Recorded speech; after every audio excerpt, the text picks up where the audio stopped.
Hmm.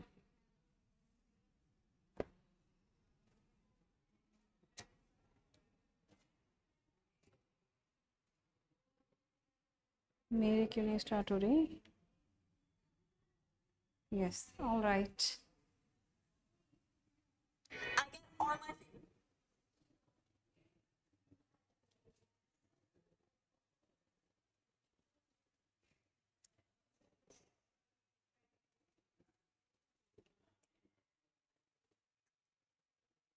Good evening, everybody. Welcome to an academy. Welcome to Olympiad Corner, and welcome to your chemistry class.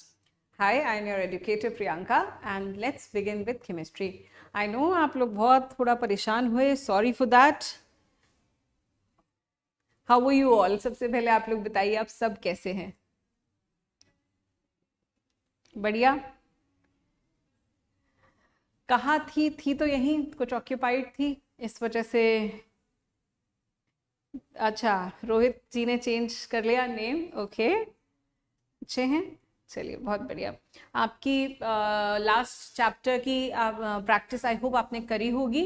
सबसे important chapter है mole concept. याद रखिएगा, सबसे important chapter है mole concept, इसलिए हमने उसको एम्पल ऑफ टाइम दिया. उसके अंदर हमने बहुत सारे कॉन्सेप्ट डिस्कस किए हैं.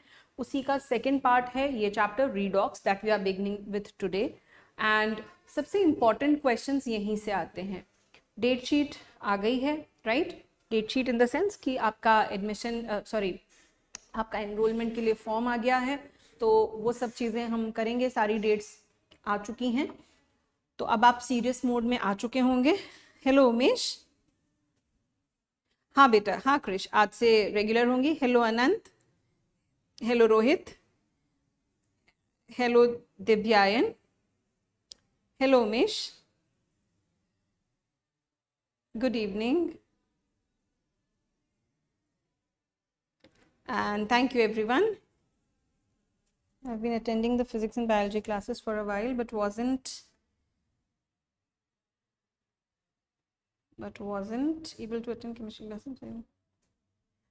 कोई बात नहीं देवयायन, कोई दिक्कत नहीं है. आप जब से चाहें उस दिन. अरे वाह, वेरी गुड. 200+ क्वेश्चंस लगा दिए. पियर्सन फाउंडेशन कर सकते हैं. एनसीईआरटी 9th-10th की तो करनी ही है. देखिए रायन परवेज, एनसीईआरटी तो देखिए करनी है. एनसीईआरटी नहीं छोड़नी है. एनसीईआरटी तो करनी ही करनी है, राइट? क्योंकि किसी भी एग्जाम में उन्होंने स्टैंडर्ड उसी को माना है. उसके अंदर बहुत सारे छोटे छोटे टर्म्स होते हैं जो आपको पता होने चाहिए. कुछ भी स्किप नहीं होना चाहिए एनसीईआरटी में से. एनसीईआरटी बाय हार्ट होनी चाहिए, बिल्कुल पता होनी चाहिए.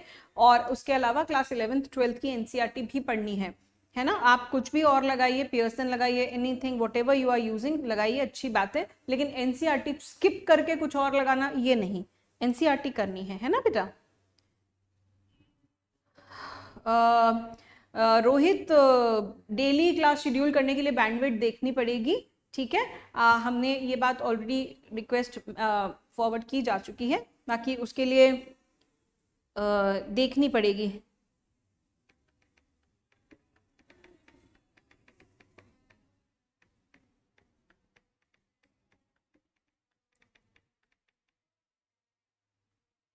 ठीक है, उसके लिए बस एक बार बैंडविड्थ देखनी पड़ेगी.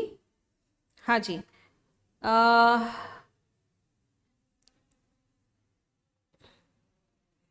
देखिए, NSE-JS मुझे लगता है कि आप लोग आराम से क्वालिफाई कर सकते हैं. आपको क्लास 9th की एनसीईआरटी, क्लास 10th की एनसीईआरटी, क्लास 11th की एनसीईआरटी, अलाइन टॉपिक, सब कुछ नहीं आता है ना. सब कुछ नहीं आता. ऐसा नहीं होता कि पूरी पूरी एनसीईआरटी आती है, ठीक है? 11th-12th से 9-10 तक सब कुछ पता होना चाहिए. 9-10 की जो डेप्थ है, रिलेटेड कॉन्सेप्ट्स हैं, वो सब पता होना चाहिए. सारा कुछ नहीं आता. ऐसा नहीं होता है कि आप पूरे IIT लेवल तक करें, ऐसा नहीं है. लेकिन हाँ, कुछ कॉन्सेप्ट्स हैं जो बहुत डेप्थ में आते हैं, तो उन कॉन्सेप्ट्स की हम डेप्थ चल रही है, ठीक है? कोई दिक्कत नहीं है, पढ़ना जरूरी है. कहीं से भी पढ़िए, बिल्कुल पढ़िए. चलिए, अब बिगिन करते हैं हम नेक्स्ट चैप्टर, ठीक है? नेक्स्ट चैप्टर की हम शुरुआत करते हैं. नेक्स्ट चैप्टर एक बड़ा इंपॉर्टेंट चैप्टर है, दैट इज रीडॉक्स, ठीक है? रीडॉक्स क्या होता है उसके बारे में आज हम बात करेंगे और उसकी डिटेल्स को हम एक्सप्लोर करेंगे, ठीक है? चलिए, बहुत अच्छा लग रहा है आप लोगों को देख के, आपसे मिल के बहुत दिनों के बाद. Let's begin now.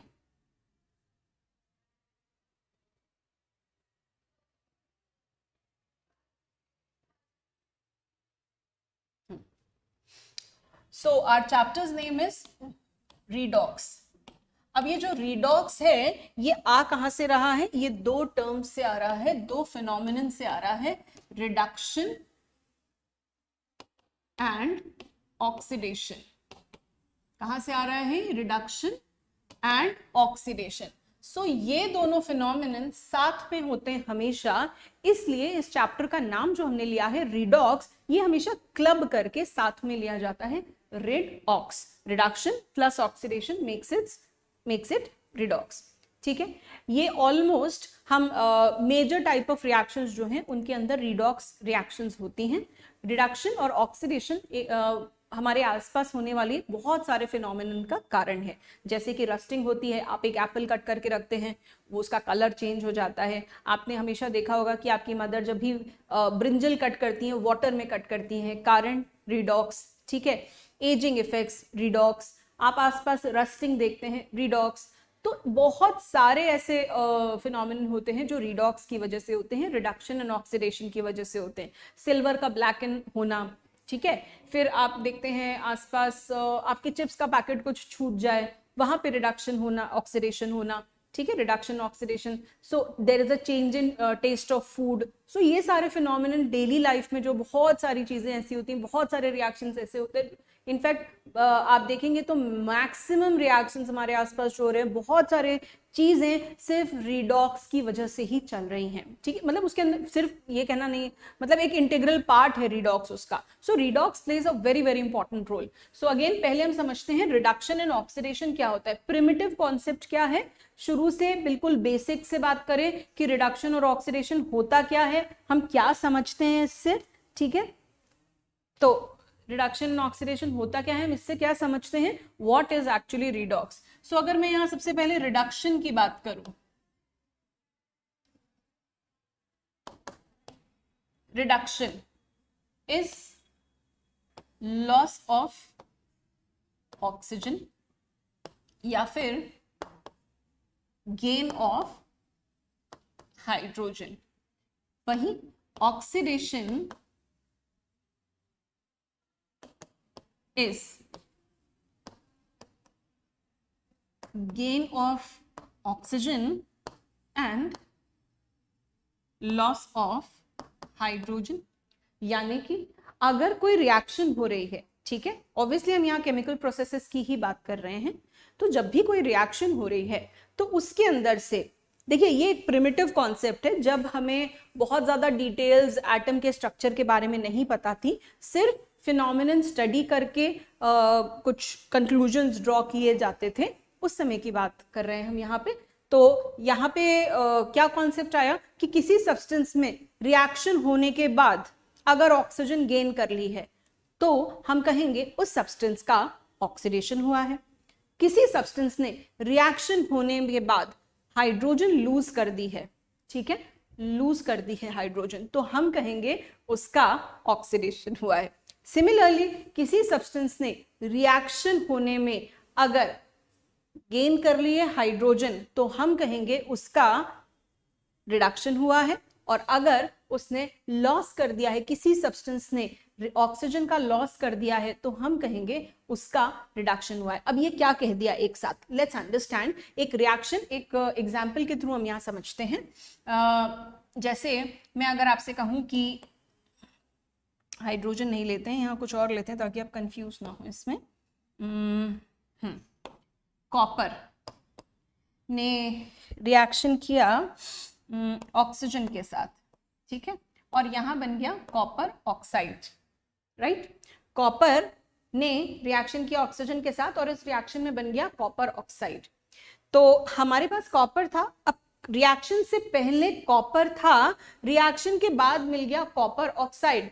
तो हमने क्या देखा कि रिएक्शन से पहले जो सिर्फ कॉपर था, उसने रिएक्शन के बाद क्या कर लिया है, ऑक्सीजन गेन कर लिया है। क्या कर लिया है, ऑक्सीजन गेन कर लिया है। तो गेन ऑफ ऑक्सीजन क्या होता है, ऑक्सीडेशन। गेन ऑफ ऑक्सीजन क्या होता है, ऑक्सीडेशन। सो अगेन फिर से जाते हैं, फिर से एक बार देखते हैं।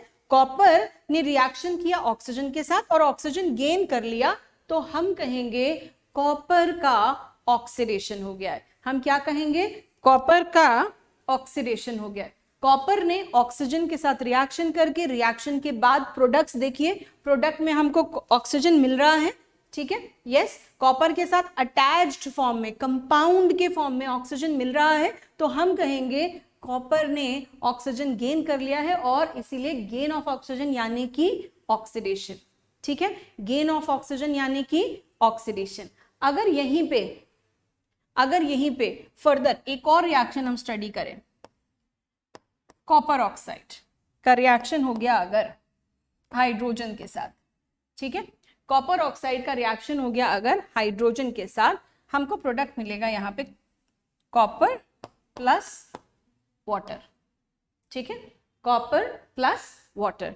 तो आप देख रहे हैं कॉपर ऑक्साइड, अब रिएक्टेंट क्या है, कॉपर ऑक्साइड, प्रोडक्ट में क्या मिल रहा है हमको, कॉपर, तो ऑक्सीजन का लॉस हुआ है, यस, ऑक्सीजन का लॉस हुआ है। सो लॉस ऑफ ऑक्सीजन क्या होता है, आप देखिए, लॉस ऑफ ऑक्सीजन क्या होता है, रिडक्शन होता है, तो हम कहेंगे कॉपर ऑक्साइड का रिडक्शन हो गया है, हम क्या कहेंगे, कॉपर ऑक्साइड का रिडक्शन हो गया है, copper oxide has been reduced to copper, yes, what will we say, repeat, copper oxide has been reduced to copper, क्यों, क्योंकि यहां से हमको दिख रहा है लॉस ऑफ ऑक्सीजन, रिएक्शन होने के बाद हमको दिख रहा है कि पहले रिएक्टेंट कॉपर ऑक्साइड था, प्रोडक्ट में हमको कॉपर मिल रहा है, तो कॉपर ऑक्साइड ने ऑक्सीजन लूज कर दी है, so we are saying copper oxide has undergone, language, देखिए लैंग्वेज पे ध्यान दीजिए, किसी भी सब्जेक्ट की एक लैंग्वेज होती है, तो हम यहाँ पे क्या कह रहे हैं, copper oxide has been reduced to copper. बात समझ में आ रही है, जल्दी बताओ, इतनी सी बात समझ में आई क्या, बिल्कुल सही है दिव्यायन,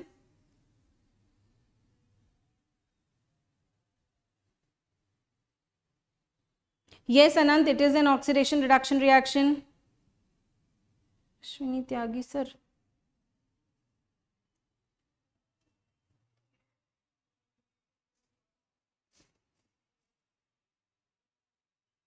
हेलो पारस, अनंत ये कहाँ पर हैं, ये आप सर का नाम ले रहे हैं, ये कहाँ पर हैं, आई एम नॉट अवेयर, मैं रिकलेक्ट नहीं कर पा रही हूँ।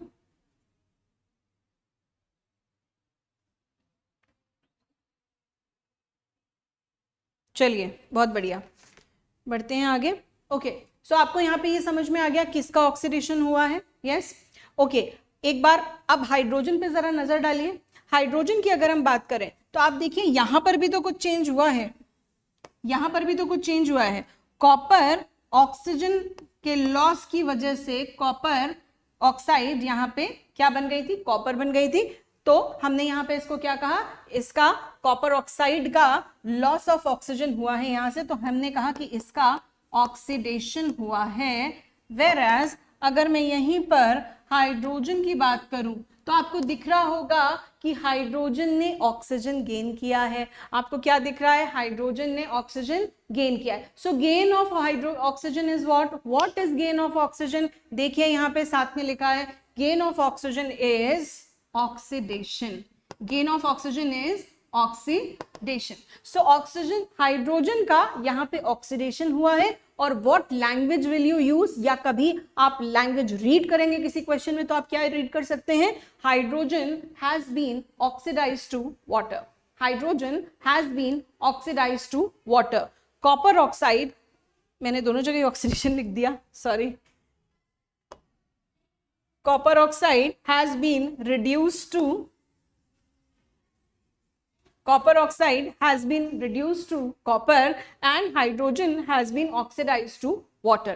तो आपको दिख रहा है कि यहां से एक सब्सटेंस ने ऑक्सीजन लूज करी है तो दूसरे ने गेन करी है, किसी एक सब्सटेंस ने ऑक्सीजन लूज करी है तो उसी रिएक्शन में प्रेजेंट दूसरे सब्सटेंस ने ऑक्सीजन गेन करी है, इसीलिए ये दोनों फिनोमिनन एक साथ एक ही रिएक्शन में होते हैं, हमेशा साथ साथ चलते हैं, और हम यहाँ पे इसको इसीलिए रिडॉक्स कहते हैं, ठीक है, इसीलिए हम इसको यहाँ पे रिडॉक्स कहते हैं। ये वाला कॉन्सेप्ट जो है ये प्रिमिटिव कॉन्सेप्ट कहलाता है, क्लासिकल कॉन्सेप्ट कहलाता है, जब हमें electrons, protons, neutrons, atomic structure के बारे में नहीं पता था, यानी कि हमने सिर्फ मोटा मोटी तौर पे देख लिया कि किसी में रिएक्शन कंपाउंड्स के एनालिसिस हुए और हमने मोटे मोटे तौर पे देख लिया कि इसमें ऑक्सीजन नहीं थी, रिएक्शन के बाद इसने ऑक्सीजन गेन कर ली, हमने प्लैटिनम को हीट किया, बहुत ज्यादा हीट किया, रिएक्शन हुआ और इसने ऑक्सीजन गेन कर ली, तो भैया हमने कहा कि इसका ऑक्सीडेशन हो गया है। ठीक है, तो ये तो हो गया कंपाउंड के एनालिसिस से पता, primitive concept.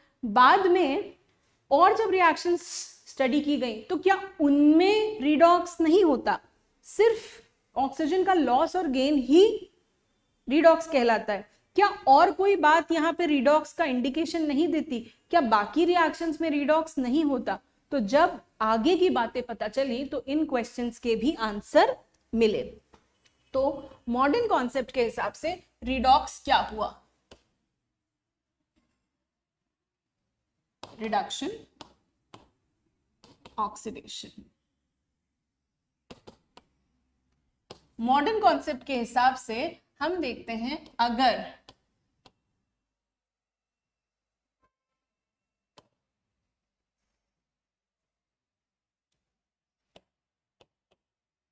Gain of electron होता है तो हम कहते हैं रिडक्शन हुआ है, अगर लॉस ऑफ इलेक्ट्रॉन होता है तो हम कहते हैं कि ऑक्सीडेशन हुआ है।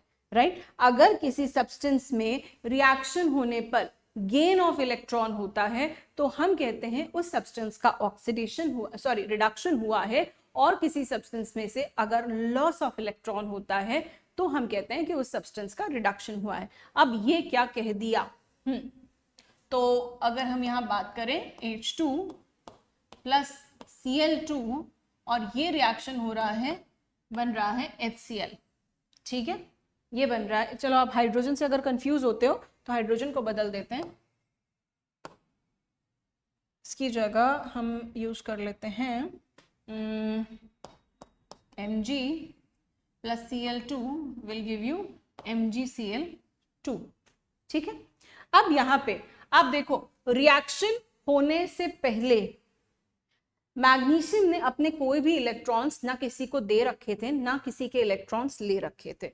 तो यहाँ पे वो ग्राउंड स्टेट में था। हम क्या कहते हैं उसका, वो ग्राउंड स्टेट में था, यानी कि न्यूट्रल था, यानी कि नेटिव स्टेट में था। ये सारे वर्ड्स में यूज कर रही हूं ताकि आप इन शब्दों को पहचानें और इनका मतलब समझें कि इन सबसे मतलब एक ही है कि उस वक्त वो ग्राउंड स्टेट में था, यानी कि उसने अभी एटॉमिक स्टेट में था, उसने अपने कोई इलेक्ट्रॉन्स किसी को ना दे रखे हैं, ना किसी के इलेक्ट्रॉन्स ले रखे हैं। तो इसके ऊपर चार्ज जो है इस वक्त वो 0 है। रिएक्शन होने के बाद मैग्नीशियम क्लोरीन के साथ कंबाइन हुआ, एक मैग्नीशियम एटम ने एक एक इलेक्ट्रॉन दोनों क्लोरीन के एटम्स को दिया, तो खुद पे मैग्नीशियम पे चार्ज आ गया +2 का। सो अब आप यहां देखेंगे इस पे चार्ज आ गया +2 का, और हर एक एक क्लोरीन के एटम पे चार्ज आया -1 का, एक क्लोरीन के एटम पे चार्ज आया -1 का। तो क्लोरीन ने चार्ज गेन किया और क्लोराइड बन गया, इलेक्ट्रॉन गेन किया और क्लोराइड बन गया। सो आप यहां पे देखेंगे क्लोरीन भी तो ग्राउंड स्टेट पे है। ये शब्द याद कर लीजिए, ग्राउंड स्टेट जब मैं बोलूं, नेटिव स्टेट जब मैं बोलूं, तो मेरा मतलब है कि उसने ना तो किसी के इलेक्ट्रॉन ले रखे हैं, ना ही इलेक्ट्रॉन्स अपने किसी को दे रखे हैं। तो यहाँ पे मैग्नीशियम और क्लोरीन दोनों ही ग्राउंड स्टेट में हैं, यानी कि इनका ऑक्सीडेशन, सॉरी अभी ऑक्सीडेशन नंबर इंट्रोड्यूस करूंगी, ग्राउंड स्टेट पे हैं या नेटिव स्टेट में, यानी कि इनके ऊपर अभी फिलहाल कोई चार्ज नहीं है। तो रिएक्शन होने के बाद हम देखते हैं कि आप जानते हैं किसी भी न्यूट्रल एटम में जितने इलेक्ट्रॉन्स हैं उतने प्रोटॉन्स हैं, ये बात हम बहुत डिटेल में कर चुके हैं। जितने इलेक्ट्रॉन्स हैं उतने ही प्रोटॉन्स हैं, और निकल के कौन जाता है? सिर्फ इलेक्ट्रॉन जाता है। तो इलेक्ट्रॉन का जाना यानी कि पॉजिटिव चार्ज, इलेक्ट्रॉन का आना यानी कि नेगेटिव चार्ज। राइट? इलेक्ट्रॉन का लॉस यानी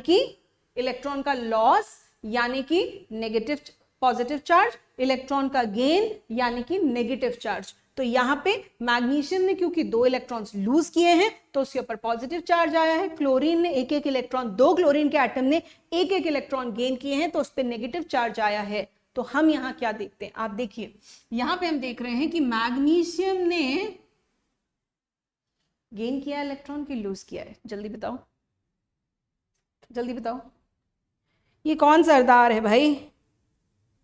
हाय I am new, hi ma'am I am new, hello Sarthak, not Sarthak? नहीं नहीं, बिल्कुल सार्थक हूँ। I completed my backlog in vacations, very good. Divyayan हमेशा एक साथ होते हैं। हाँ थैंक यू रोहित, मैंने चेक कर लिया था लिखते वक्त।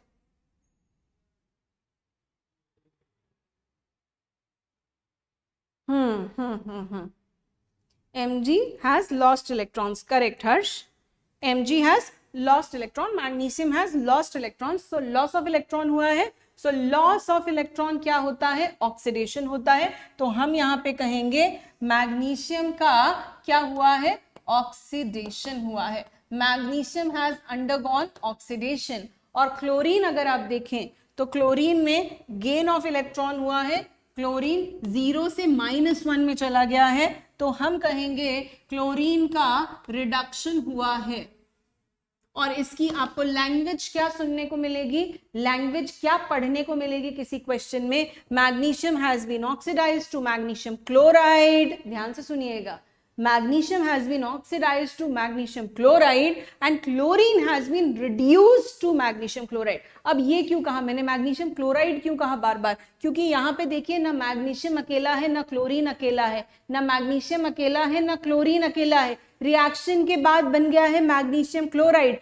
पहले दोनों अलग अलग थे, कंबाइन होके सिंगल प्रोडक्ट बनाया है। तो लैंग्वेज हमेशा करेक्ट होनी चाहिए। Magnesium has been oxidised to magnesium oxide and chlorine has been reduced to magnesium chloride. मैंने मैग्नीशियम ऑक्साइड बोल दिया क्या? Sorry, magnesium has been oxidised to magnesium chloride and chlorine has been reduced to magnesium chloride. तो ये language हमेशा correct होनी चाहिए। तो इसको हम कहते हैं इलेक्ट्रॉनिक कॉन्सेप्ट, इसको हम कहते हैं इलेक्ट्रॉनिक कॉन्सेप्ट। इलेक्ट्रॉनिक कॉन्सेप्ट के अकॉर्डिंग हम यहाँ पे loss and gain of electrons की बात करते हैं। तो oxidation is loss of electron, जल्दी से मेमोराइज कर लो। Oxidation is loss of electron, reduction is gain of electron. Oxidation is loss of electron, reduction is gain of electron. तो आगे हम एक और कॉन्सेप्ट इसी में इंट्रोड्यूस करेंगे जो कि बड़ा ही इंपॉर्टेंट कॉन्सेप्ट है, और वो इसी loss and gain of electron को ही बेसिस है। लेकिन देखने का तरीका, कैलकुलेशंस करने का तरीका, रिएक्शंस के अंदर वो बहुत काम में आएगा। अभी तो मतलब दैट्स द, वो तो जान है केमिस्ट्री के लिए, ठीक है। तो उसके लिए तो वो कॉन्सेप्ट बहुत जरूरी कॉन्सेप्ट हो जाता है, दैट्स ऑक्सीडेशन नंबर कॉन्सेप्ट। तो हम यहाँ पे एक और चीज मैं आपको लिखवा देती हूँ इसी में, जिसको मैं अभी आगे पढ़ाऊंगी। तो हम यहाँ पे रिडक्शन कहते हैं डिक्रीज इन ऑक्सीडेशन नंबर। क्या होता है ऑक्सीडेशन नंबर? अभी मैं आपको सिखाने वाली हूं।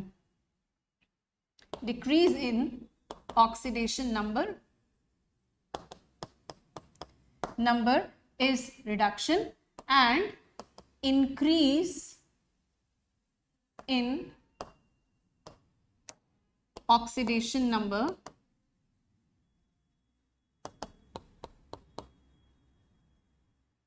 Is oxidation.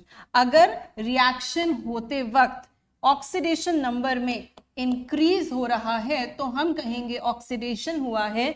अगर डिक्रीज हो रहा है ऑक्सीडेशन नंबर तो हम कहेंगे कि रिडक्शन हुआ है। आप यहां देखो, अभी फिलहाल आपको चार्ज के टर्म्स में इस बात को समझाती हूँ। फिलहाल इस समय क्योंकि मैंने एक आयनिक रिएक्शन लिख रखी है, इसको आपको चार्ज के टर्म्स में ही, चार्ज को ही मैं यहाँ पे ऑक्सीडेशन नंबर बोल देती हूँ क्योंकि ये एप्लीकेबल है। क्यों? अभी आपको धीरे धीरे समझ में आ जाएगा, मैं भी समझाऊंगी वो बात।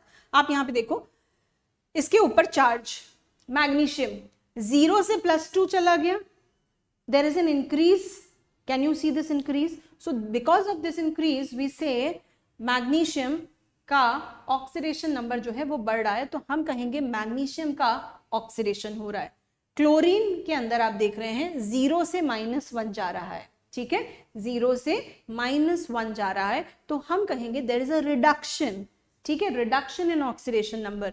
ये जो एलिमेंट्स हैं इनके अंदर इनकी वैलेंसी इनके ऑक्सीडेशन नंबर के बराबर है इस जगह पे। सो इसलिए मैं यहाँ पे इसको सेम तरीके से यूज कर पा रही हूँ, ऐसा आप हर जगह नहीं कर पाएंगे, ठीक है।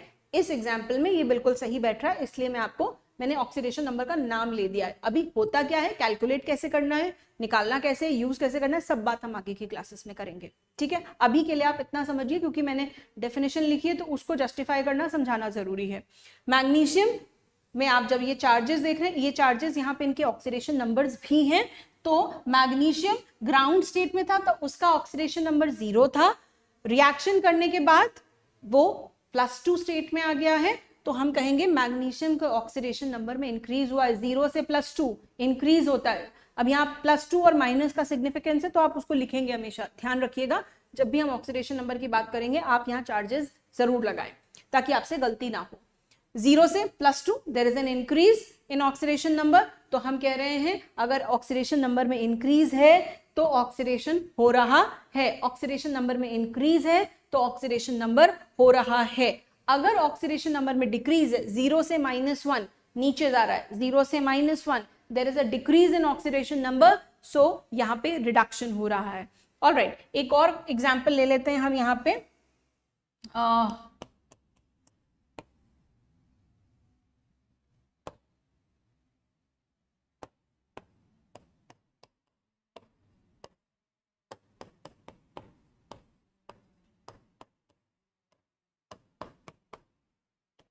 चलिए मुझे जल्दी से टाइप करके बताइए कि किसका ऑक्सीडेशन हो रहा है और किसका रिडक्शन हो रहा है। लेट मी सी।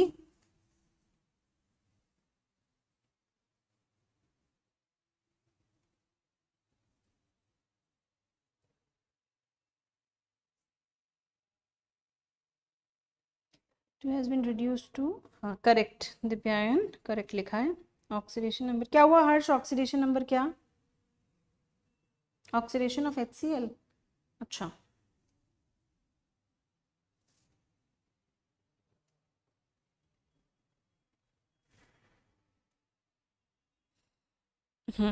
दिव्यायन एब्सोल्युटली मैं समझती हूँ आपको ये कंफ्यूजन हो रहा है।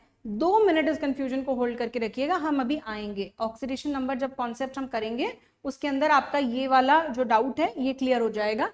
लेकिन आपने अभी जो पूछा है क्लोरीन का एक एटम, देखिए मैंने क्या कहा, क्लोरीन के एक एटम ने कितने बेटा इलेक्ट्रॉन्स एक्सेप्ट किए हैं? इस वाले इक्वेशन में क्लोरीन के एक एटम ने कितने इलेक्ट्रॉन्स एक्सेप्ट किए? ओनली 1 ना। तो हर एक एटम पे कितना चार्ज आया क्लोराइड में? -1। ठीक है दिव्यायन, है ना? तो यहाँ पे क्लोरीन के हर एक एटम पे चार्ज आ गया -1, तो क्लोराइड का एक आयन पे चार्ज है -1 और ऐसे -1 के 2 क्लोराइड आयंस हैं। ठीक है, 9FH क्या होता है ऑक्सीडेट अनंत? 9FH क्या होता है? ये क्या दिख दिया तुमने भाई?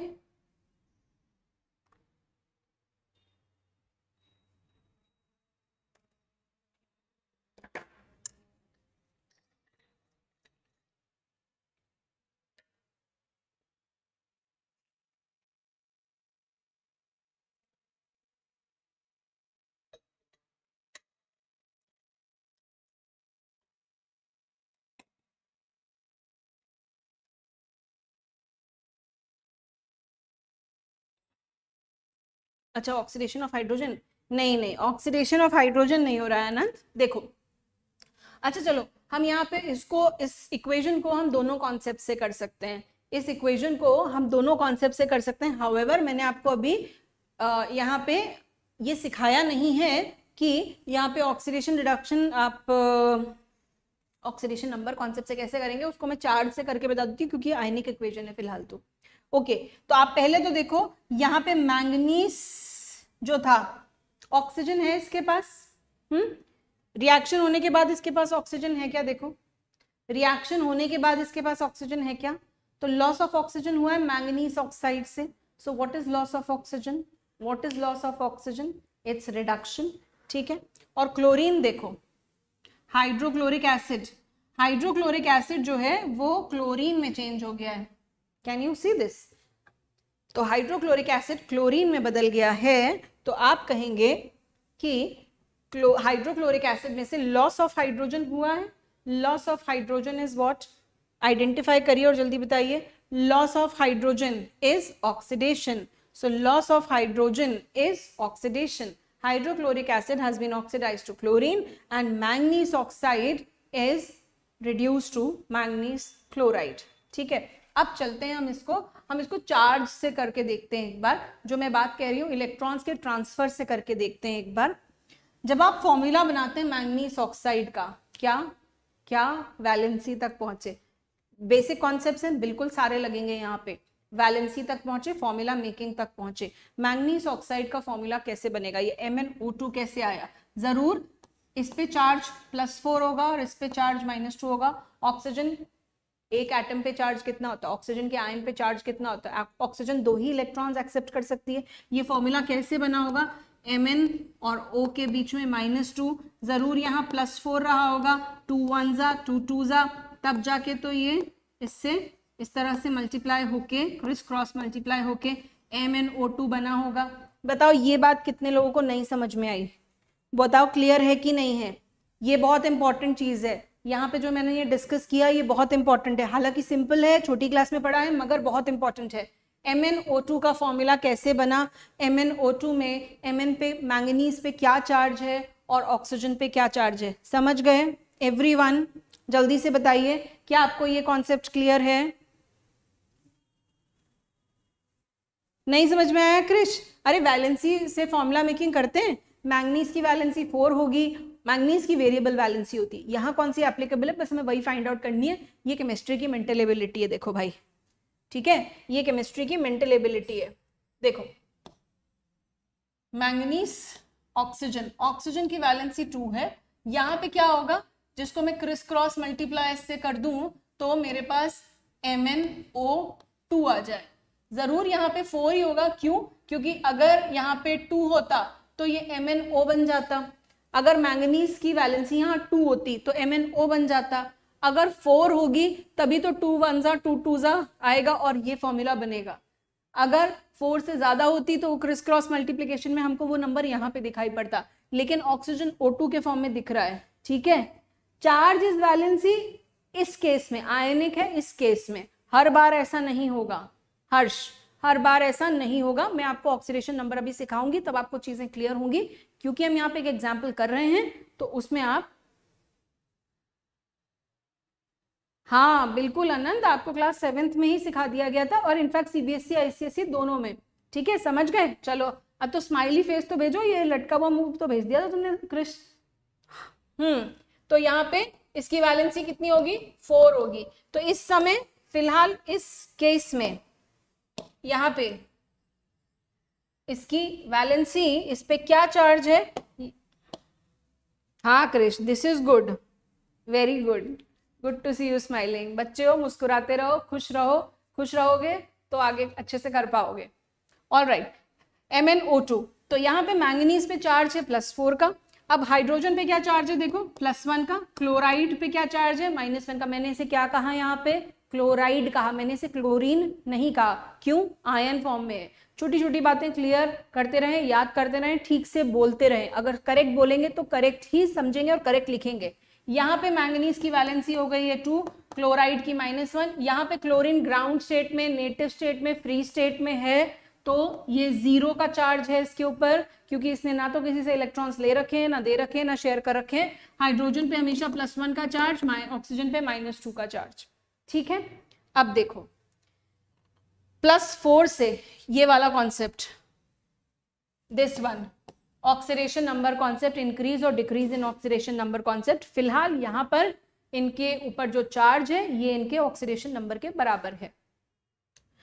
मैंगनीज +4 से +2 जा रहा है, +4 से +2 जा रहा है, बताओ इंक्रीज हो रहा है कि डिक्रीज हो रहा है। ध्यान से सोच के जवाब देना, इस कॉन्सेप्ट को समझना इजी है लेकिन जरूरी भी है, ठीक है, ठीक है। चलो जल्दी बताओ, Mn +4 से +2, इंक्रीज इन ऑक्सीडेशन नंबर की decrease in oxidation number, chat box में जल्दी टाइप करके दो। इंक्रीज इन ऑक्सीडेशन नंबर की डिक्रीज इन ऑक्सीडेशन नंबर, +4 से +2। Very good Harsh, very good, बहुत बढ़िया। So it is decrease, decrease, correct, very good Divyayan, correct, correct Krish, चलो बढ़िया बात है। तो डिक्रीज आप समझ गए, वेरी गुड, बहुत बढ़िया, ठीक है। तो decrease in oxidation number, decrease in oxidation number क्या होता है भाई, रिडक्शन होता है, क्या होता है, रिडक्शन होता है। डिक्रीज इन ऑक्सीडेशन नंबर क्या होता है, Mn +4 से Mn +2 में आ गया है, तो डिक्रीज इन ऑक्सीडेशन नंबर, देखो डिक्रीज इन ऑक्सीडेशन नंबर क्या होता है, रिडक्शन होता है। फिर क्लोरीन, देखो और किसी में चेंज नहीं आ रहा है, मैं और किसी की बात क्यों नहीं कर रही, आप देखो ऑक्साइड में -2 है, यहां पर भी -2 है, जहां पे यहां पे भी ऑक्साइड -2 थी, वहां पे भी ऑक्साइड -2 है। हाइड्रोजन यहां पे भी +1 था, यहां पर प्रोडक्ट्स में भी +1 है, रिएक्टेंट में भी +1 था, प्रोडक्ट में भी +1 है। तो वहां जहां पे ऑक्सीडेशन नंबर में चेंज की बात नहीं आ रही उसको मैंने नहीं देखा, मैं किसको देखूंगी, किसको ऑब्जर्व करूंगी, जिसके अंदर चेंज है, चेंज को ही ऑब्जर्व कर रहे हैं। तो एक तो मुझे चेंज मैंगनीज में दिख रहा है +4 से +2, एक चेंज मुझे क्लोराइड आयन में दिख रहा है -1 से 0, ठीक है। तो -1 से 0, तो मुझे चेंज कहां दिख रहा है, क्लोराइड में और मैंगनीज में, जिनमें नहीं दिख रहा है इसीलिए मैं उनकी बात नहीं कर रही, ठीक है। और इसीलिए किसी ने चैट बॉक्स में लिखा था कि हाइड्रोजन में चेंज नहीं हुआ है, राइट। तो आप यहां देखिए +1 है हाइड्रोजन, उधर भी हाइड्रोजन +1 ही है।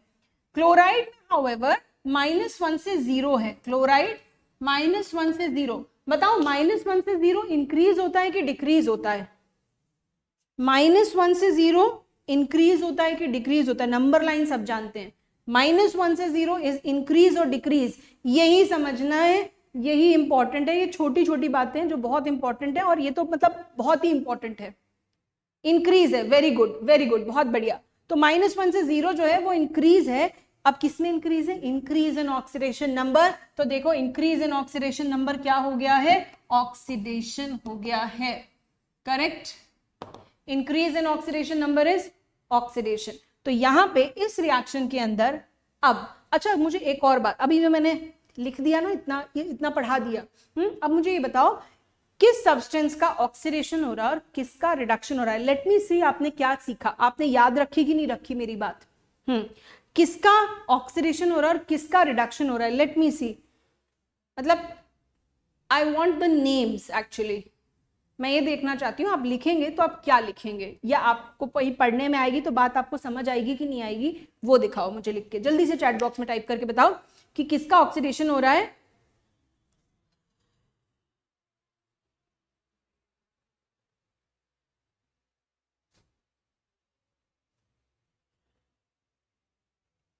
ठीक है, करेक्ट, वेरी गुड, सबने सही लिखा है। और किसमें ऑक्सीडेशन होने के बाद क्या बन रहा है, कौन क्या बना रहा है, और रिडक्शन होने के बाद कौन क्या बना रहा है, ये भी लिख दो। क्रिश गलत जवाब, मैं इसी गलती का इंतजार कर रही थी। क्रिश गलत जवाब, यहां देखो,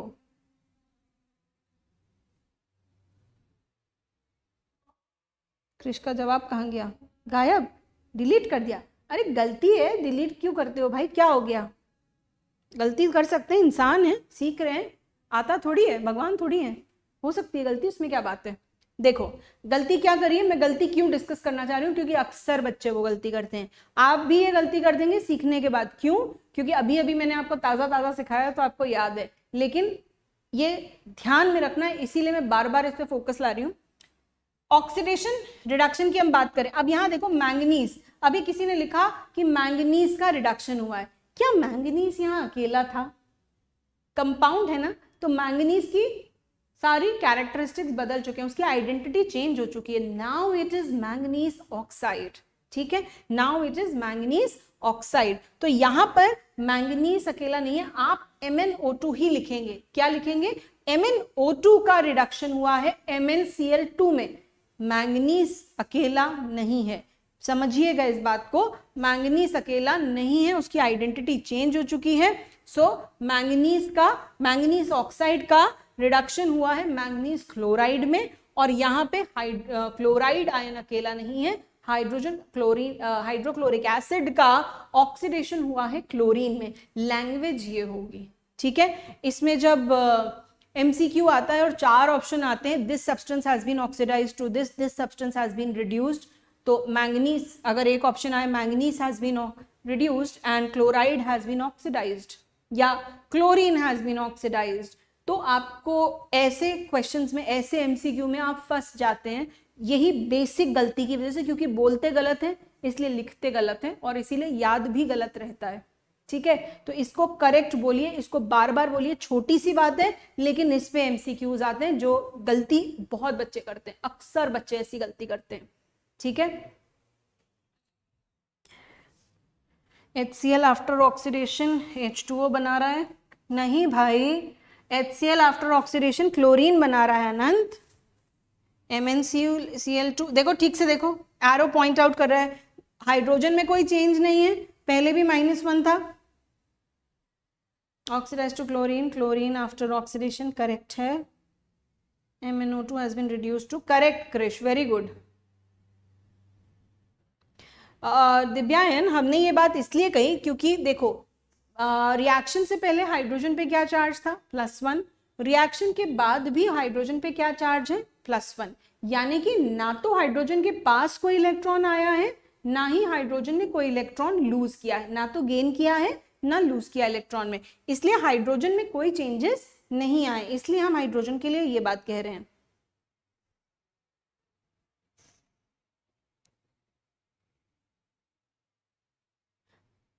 We call hydrochloric acid and not hydrogen chloride gas. Hydrogen chloride gas हम इसलिए नहीं कह रहे हैं क्योंकि यहाँ गैस का रिएक्शन नहीं हो रहा है, ये एक आयनिक रिएक्शन है और इनके एक्वस सॉल्यूशंस में ही हम रिएक्शन करवा पाएंगे।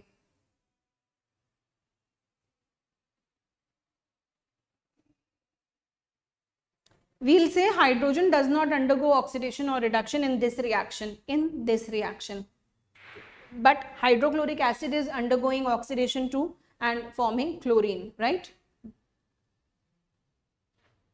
Okay, चलिए बढ़े आगे, इतनी बात क्लियर हो गई। अब समझते हैं हम ये ऑक्सीडेशन नंबर क्या होता है और इसको कैलकुलेट करते कैसे हैं। ऑक्सीडेशन नंबर होता क्या है और उसको हम कैलकुलेट कैसे करते हैं।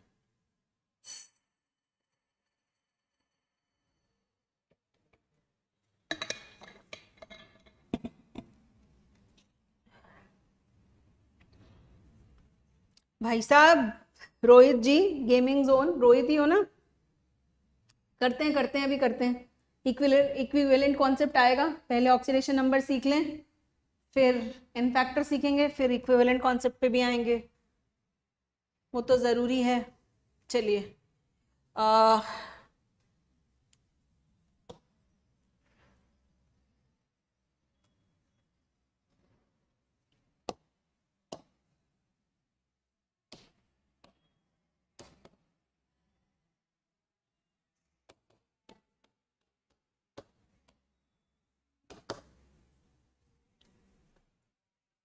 हाँ, रोहित ही हो? अच्छा रोहित तुम हो। गेमिंग जोन वैभव, नहीं क्या नाम था, भूल गई नाम में, बता दो फिर से। द गेमिंग जोन, मैंने बताया आपको कि अभी इक्विवेलेंट कॉन्सेप्ट करेंगे, पहले ऑक्सीडेशन नंबर करके फिर ही तो इक्विवेलेंट कॉन्सेप्ट तक पहुंचेंगे। चलिए, oxidation number, it is the real और हाइपोथेटिकल, जिसको हम इमेजिनरी भी बोल सकते हैं, imaginary charge on an element in a particular species. ये स्पीशीज कंपाउंड भी हो सकती है और आयन भी हो सकती है, ठीक है, राइट। अब ये क्या है? Oxidation number, it is the real or hypothetical charge on an element in a particular species. किसी भी स्पीशीज पे, चाहे हम किसी कंपाउंड की बात करें या हम किसी एलिमेंट की बात करें या हम किसी आयन की बात करें, किसी भी स्पीशीज की अगर हम बात करें, उसके अंदर हर एलिमेंट पे क्या चार्ज है, ठीक है, हर एलिमेंट पे क्या चार्ज है, उस चार्ज को हम कहते हैं ऑक्सीडेशन नंबर, ठीक है। अब मैंने इसको रियल भी कहा है, मैंने इसको इमेजिनरी भी कहा है। दोनों आपको लग रहा होगा कि भाई साहब ये दोनों तो बिल्कुल ऑपोजिट बात है, रियल है तो इमेजिनरी कैसे और इमेजिनरी है तो रियल कैसे, ठीक है, हाइपोथेटिकल है तो रियल कैसे। देखिए हम बात करते हैं इसके अंदर। देखिए हमारे पास कंपाउंड्स कैसे होते हैं, दो टाइप के, ठीक है, कौन कौन से? एक होता है आयोनिक कंपाउंड, दूसरा है कोवेलेंट कंपाउंड, ठीक है। तो अगर मैं आयोनिक कंपाउंड की बात करूं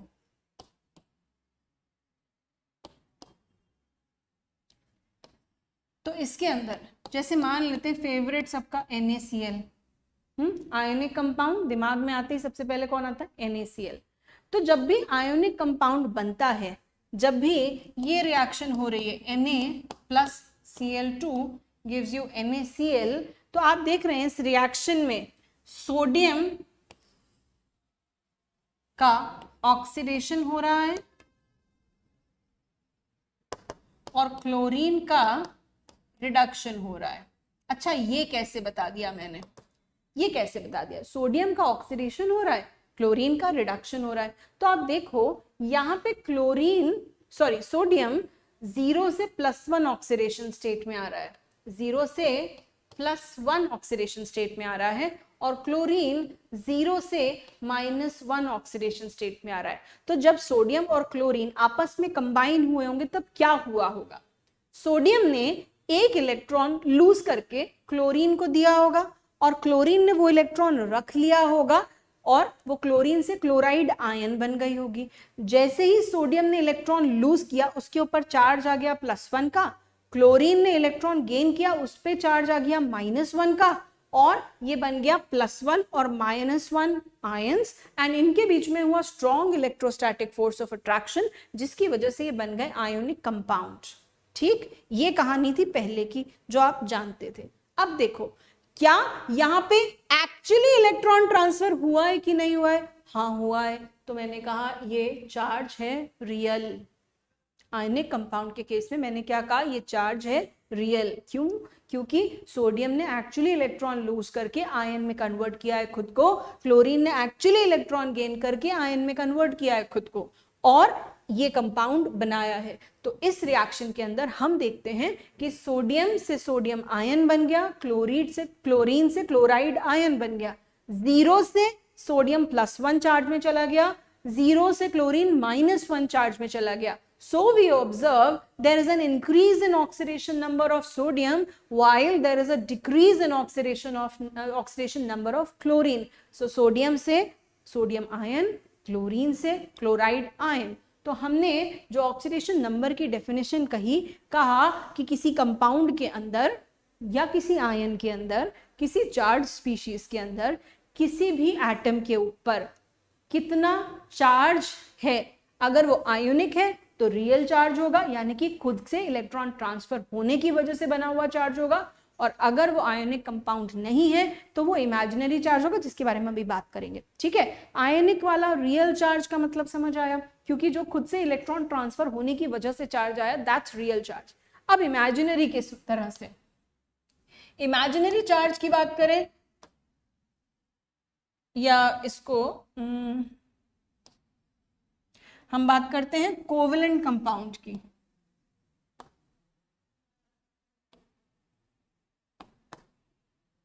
तो दूसरे टाइप का कंपाउंड जो मेजरली हमको देखना चाहिए वो है कोवेलेंट कंपाउंड। इसके अंदर है हमारे पास water,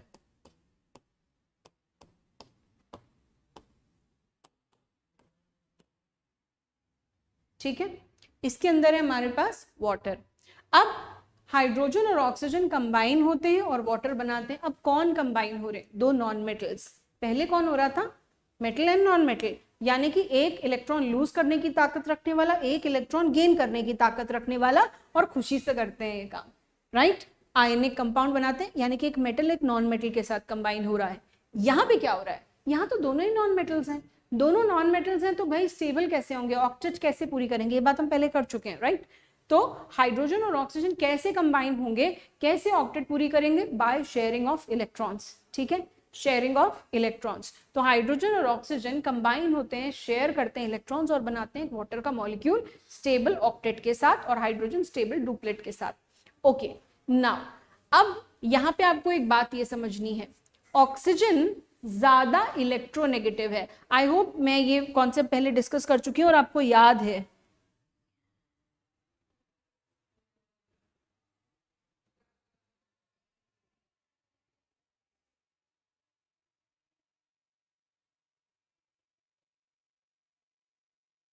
Yes, Tanishq, we are working on that only. NSCJ's chemistry will be completed. Don't worry about that.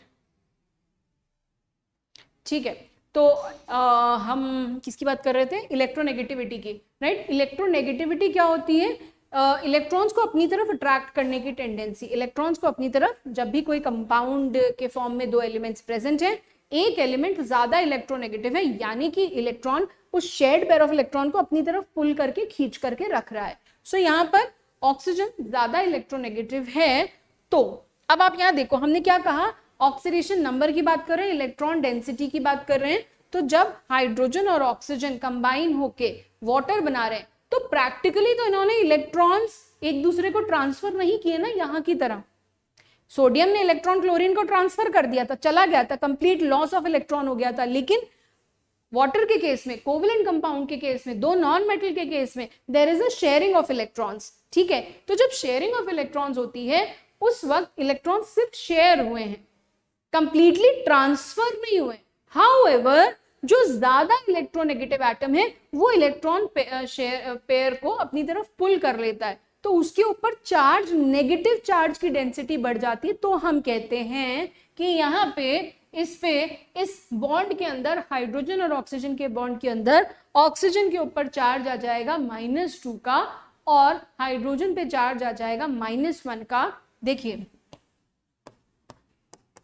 ये वाटर का स्ट्रक्चर है। एक हाइड्रोजन ने एक बॉन्ड बना रखा है, दूसरी हाइड्रोजन ने भी एक बॉन्ड बना रखा है। अब यहाँ जो शेयर्ड पेयर ऑफ इलेक्ट्रॉन्स यहाँ होने चाहिए थे दोनों एटम्स के बीच में, वो शिफ्ट होके चले जाते हैं किधर? वो शिफ्ट होके चले जाते हैं ऑक्सीजन के पास में। ठीक है, तो क्योंकि ये खिसक गए, तो किधर खिसक गए? क्योंकि ऑक्सीजन की तरफ खिसक गए, सो चार्ज डेंसिटी ऑक्सीजन की तरफ बढ़ गई है। और हम कह रहे हैं, ऐसे केस में हम कह रहे हैं इमेजिनरी और हाइपोथेटिकल चार्ज, कि अगर मैं किसी कोवेलेंट कंपाउंड में, मैं या किसी ऐसे आयन के अंदर मैं देखूं कि दो नॉन मेटल्स ही कंबाइंड है मान लीजिए आपस में, तो जो ज्यादा इलेक्ट्रोनेगेटिव है उसके ऊपर चार्ज क्या होगा? उसके ऊपर नेगेटिव चार्ज हम मानेंगे, उसी को ऑक्सीडेशन नंबर कह रहे हैं। और जो लेस इलेक्ट्रोनेगेटिव है उस पे हम कहेंगे कि पॉजिटिव चार्ज है कंपैरेटिवली। तो यहाँ पे इट इज द रियल और imaginary hypothetical charge on an element in a particular species. ठीक है, तो ऑक्सीडेशन नंबर हम ऑक्सीजन का क्या देंगे यहाँ पे? -2, और हाइड्रोजन का देंगे हम +1, और ग्राउंड स्टेट में, अनकंबाइंड स्टेट में ये 0 है। ठीक है, बात समझ में आई? बोलो, बात समझ में आई कि नहीं आई? इलेक्ट्रोनेगेटिविटी नहीं हुई है? देखिए, इलेक्ट्रोनेगेटिविटी क्या होती है? इलेक्ट्रॉन को पुल करने की टेंडेंसी। मोस्ट इलेक्ट्रोनेगेटिव कौन है एलिमेंट्स? मोस्ट इलेक्ट्रोनेगेटिव एलिमेंट्स हैं fluorine, phone, FON, fluorine, oxygen and nitrogen, सबसे ज्यादा इलेक्ट्रोनेगेटिव एलिमेंट है। इलेक्ट्रोनेगेटिविटी, चलिए मैं आपको इलेक्ट्रोनेगेटिविटी का बेसिक मतलब क्या होता है? इलेक्ट्रॉन्स को अपनी तरफ पुल करने की टेंडेंसी। ठीक है, इलेक्ट्रॉन्स को अपनी तरफ पुल करने की टेंडेंसी। अगर आपके पास पीरियोडिक टेबल है तो एक बार उसे खोल लीजिए। एक बार पीरियोडिक टेबल है तो एक बार खोल लीजिए और मुझे फिर हेड्स अप दीजिए कि आपके सामने है periodic table. Yes Krish, it is still going on, I have not stopped it. एक बार पीरियोडिक टेबल खोल लीजिए, मैं इलेक्ट्रोनेगेटिविटी एक बार क्लियर कर दूं आपको, उसके बाद फिर मैं वापस एक बार एक्सप्लेन कर दूंगी। कोवेलेंट कंपाउंड, बेटा कोवेलेंट कंपाउंड तो हम कर चुके हैं ना। Covalent compound are formed by sharing of electrons, है ना। Covalent compounds are formed by sharing of electrons. और पीरियोडिक टेबल ओपन करिए एवरीवन, एक बार पीरियोडिक टेबल जल्दी से खोलिए।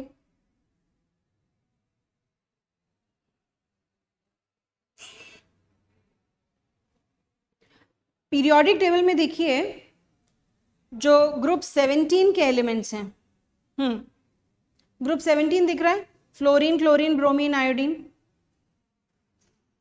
ग्रुप 17 दिख रहा है, फ्लोरीन, क्लोरीन। हार्ड कॉपी में खोलिएगा, एनसीईआरटी में, क्लास 11 की एनसीईआरटी में भी है, हार्ड कॉपी में खोलिएगा, वीडियो में मत खोलिएगा, है ना। तो आपको दिख रहा है ग्रुप 17, ग्रुप 17 में फ्लोरीन जो है इस पीरियोडिक टेबल का मोस्ट इलेक्ट्रोनेगेटिव एलिमेंट है, ठीक है। फ्लोरीन के पहले क्या दिख रहा है आपको? ऑक्सीजन दिख रहा है। Oxygen is the second most electronegative element. बेटा मैं पीरियोडिक टेबल जब पढ़ाऊंगी तो उसमें मैं सारा कुछ पढ़ाऊंगी, ये फिलहाल मैं अभी की बात आपको समझाने के लिए एक बार दिखा रही हूँ, और मैं इसको प्रॉपरली पढ़ाऊंगी। प्रॉपरली ये पूरा पीरियोडिक टेबल जब हम पढ़ेंगे तब मैं इसको पढ़ाऊंगी आपको, ठीक है। अभी के लिए बस आप अपने पीरियोडिक टेबल जहां आपने खोला है उस पर लिखिए फ्लोरीन मोस्ट इलेक्ट्रोनेगेटिव। आप ऐसे लिखिए कि as we move along a period,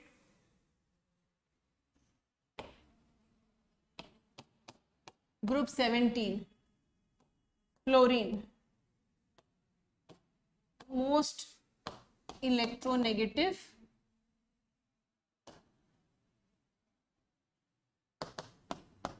element.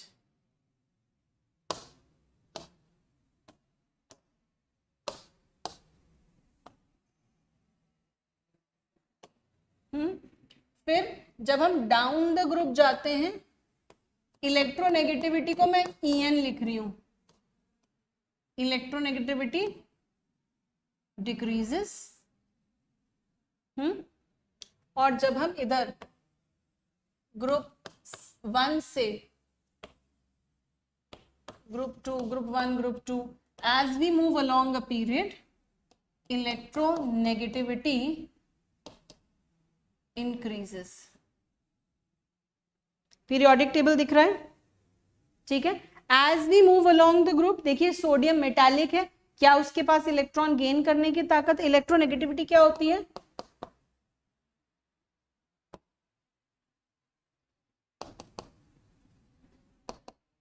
Electronegativity क्या होती है? टेंडेंसी टू पुल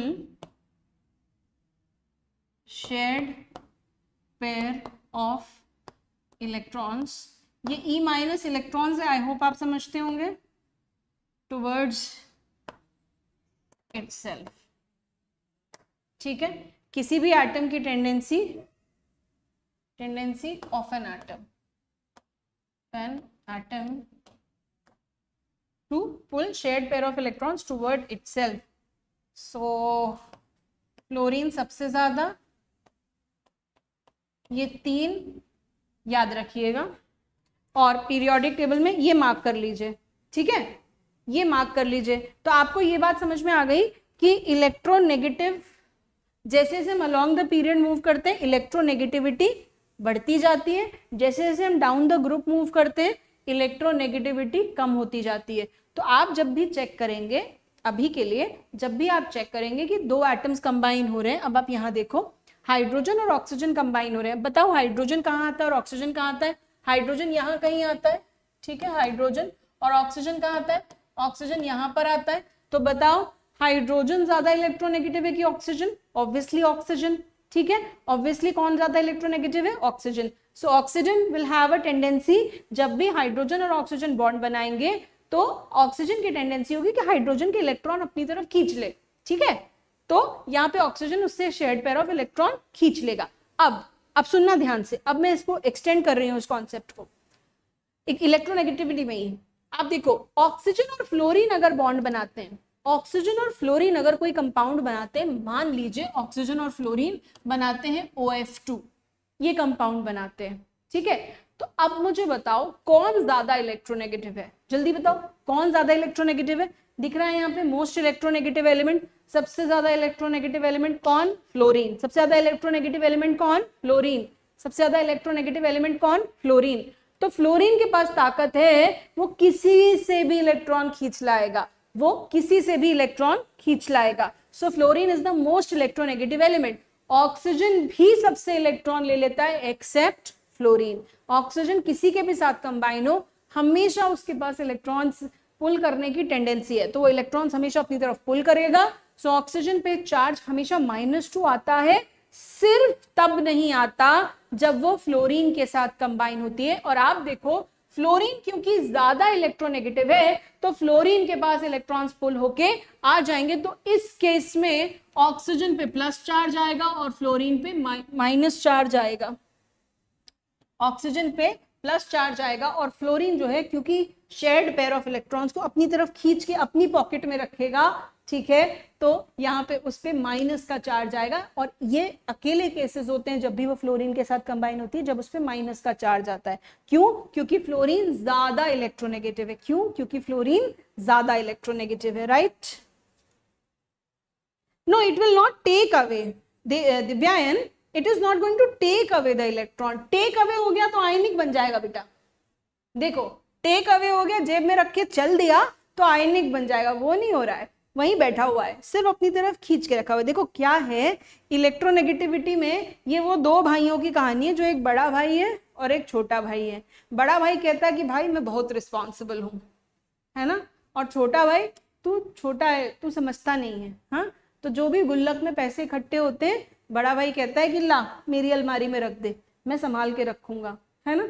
बड़ा भाई है वो कहता है कि मैं संभाल के रखूंगा। तो ये जो बड़ा भाई है ये वो छोटे भाई के पैसे अपने पास अपनी अलमारी में ताला लगा के रख देता है। तो छोटा भाई जो है वो जाता है इलेक्ट्रोपॉजिटिव, अभी उसने दिए नहीं है, दे देता तो अलग बात हो जाती, अभी दिए नहीं है, अभी सिर्फ हाइड्रोजन के इलेक्ट्रॉन ऑक्सीजन ने अपनी तरफ पुल करके रखे, हाइड्रोजन ने दिए नहीं है। छोटे भाई ने, आप अगर वो छोटे भाई हो, आपने अपने बड़े भाई को अपनी गुल्लक के पैसे दिए नहीं है, सिर्फ उसकी अलमारी में रखे हैं। तो यहां पर भी वही हुआ है, ऑक्सीजन सिर्फ इलेक्ट्रॉन खींच करके रखता है अपने पास इकट्ठा करके रखता है, बॉन्ड नहीं टूटा है, कंप्लीट ट्रांसफर नहीं हुआ है आयनिक बॉन्ड की तरह। कंप्लीट ट्रांसफर हो जाता तो रियल चार्ज कहलाता, अभी कंप्लीट ट्रांसफर नहीं हुआ है, इसलिए हम हाइपोथेटिकल या इमेजिनरी चार्ज के हिसाब से कह रहे हैं। ऑक्सीडेशन नंबर इज द, अब क्या हो, ये पूरी बात क्या है, इसको वाइंड अप करते हैं, पूरी बात क्या है, क्या कहना चाहते हैं। ऑक्सीडेशन नंबर कॉन्सेप्ट ये कह रहा है कि ऑक्सीडेशन नंबर वो नंबर है जो दर्शाता है कि किसी कंपाउंड में हर एक एलिमेंट पे, किसी कंपाउंड में हर एक एलिमेंट पे चार्ज या तो रियल चार्ज बताएगा या इमेजिनरी चार्ज को डिनोट करता है, ठीक है। Oxidation number, it is the real और hypothetical charge present on an element in a particular species.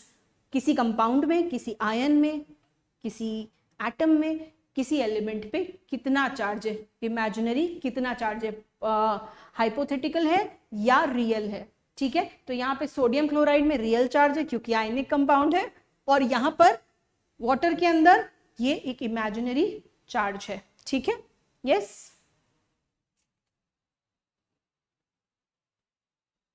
I hope आपको ये बात क्लियर हो गई होगी।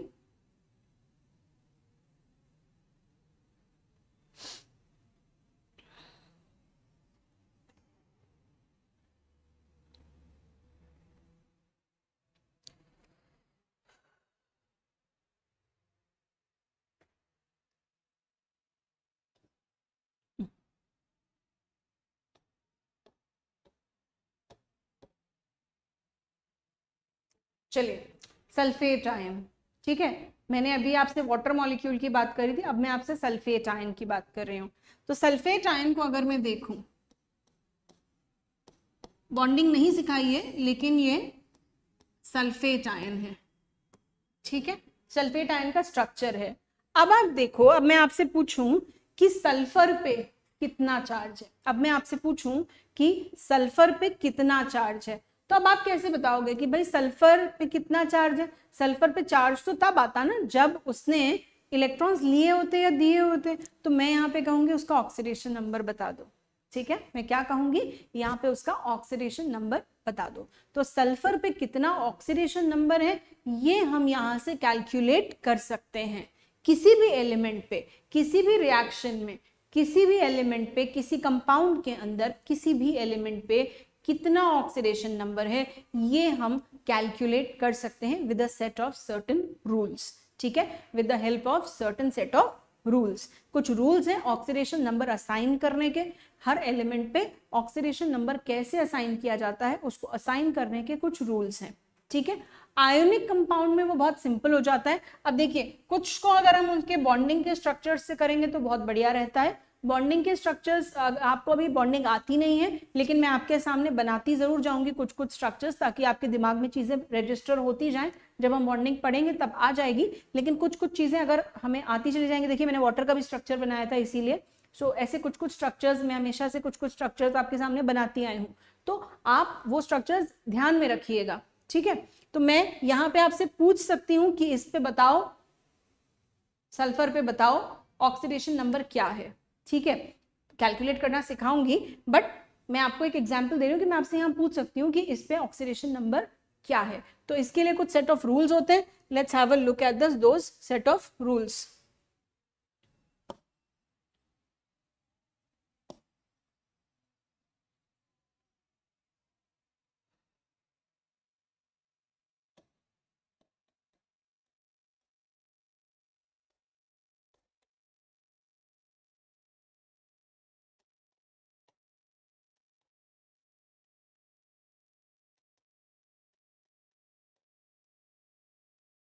Rules to calculate oxidation number.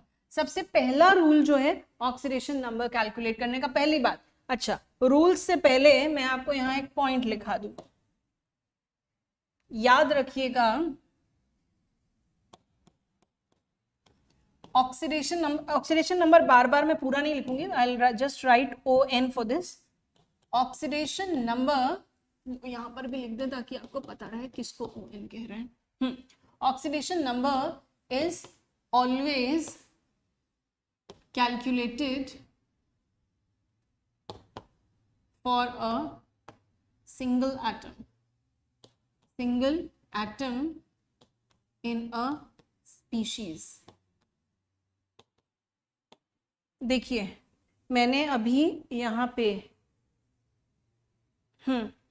Water के केस में भी इस पे ऑक्सीडेशन नंबर क्या लिखा, हाइड्रोजन पे 1, 2 एटम है ना। कि अभी किसी ने शायद अभी एक क्वेश्चन पूछा था कि चार्ज इस पे टोटल चार्ज तो +2 आना चाहिए हाइड्रोजन पे, मैंने +1 क्यों लिखा है, ठीक है। इसी तरह क्लोरीन पे, हाँ यहाँ पे पूछा गया था कि टोटल चार्ज क्लोरीन पे तो -2 आना चाहिए था, मैंने -1 क्यों लिखा है। इसलिए लिखा है क्योंकि ऑक्सीडेशन नंबर हमेशा हम एक सिंगल एटम का कैलकुलेट करते हैं। तो मैंने यहाँ पे आपसे कहा था कि यहाँ पे जो चार्ज है वही उसका ऑक्सीडेशन नंबर है, तो यहाँ पे इसीलिए मैंने यहाँ -1 लिखा था, ठीक है। चलिए आगे वापस चलते हैं। मैंने आपसे कहा था कि मैं जब आगे पढ़ाऊंगी तब बता दूंगी। तो oxidation number is always calculated for a single atom. किसी भी स्पीशीज में कितने सारे भी एटम्स हो तो उसका ऑक्सीडेशन नंबर हम उसके चार्ज से कैलकुलेट सिंगल एटम के लिए कैलकुलेट करते हैं। चलिए अब पहले रूल की तरफ चलते हैं। फर्स्ट, ऑक्सीडेशन नंबर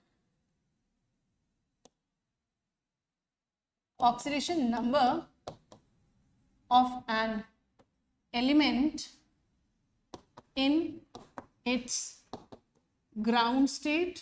अब तो ये याद ही हो गया होगा, इतनी बार हमने यूज कर लिया है। ग्राउंड स्टेट, नेटिव स्टेट या एलिमेंट्री स्टेट,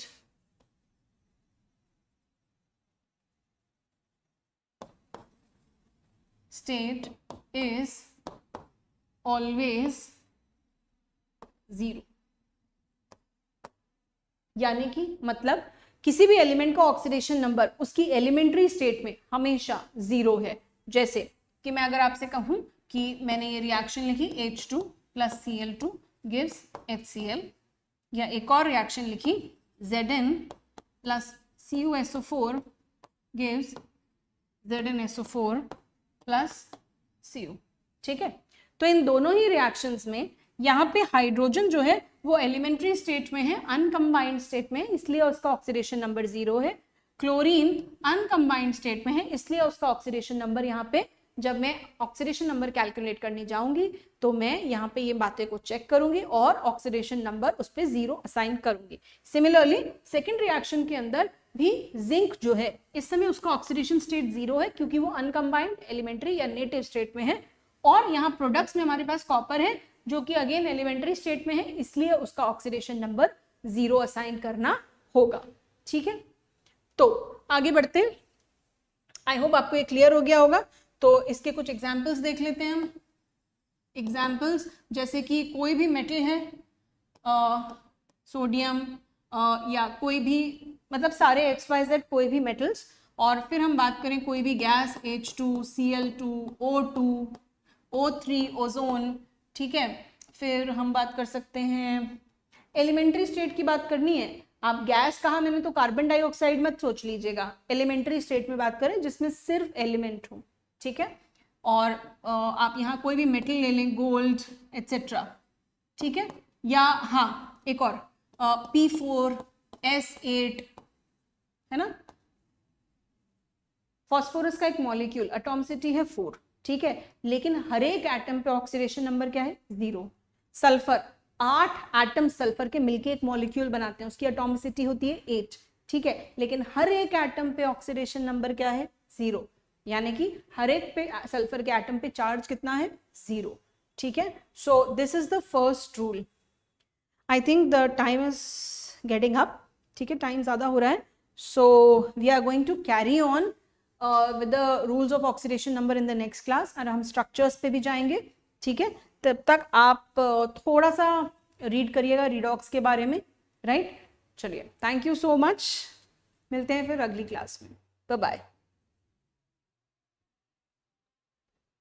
हाँ, क्लास 11th NCERT में ये चैप्टर रिडॉक्स के नाम से है, क्रिश, ठीक है। All right, bye bye everyone, thank you for joining, bye bye. NCERT से रीड करिएगा इस चैप्टर को, थैंक यू।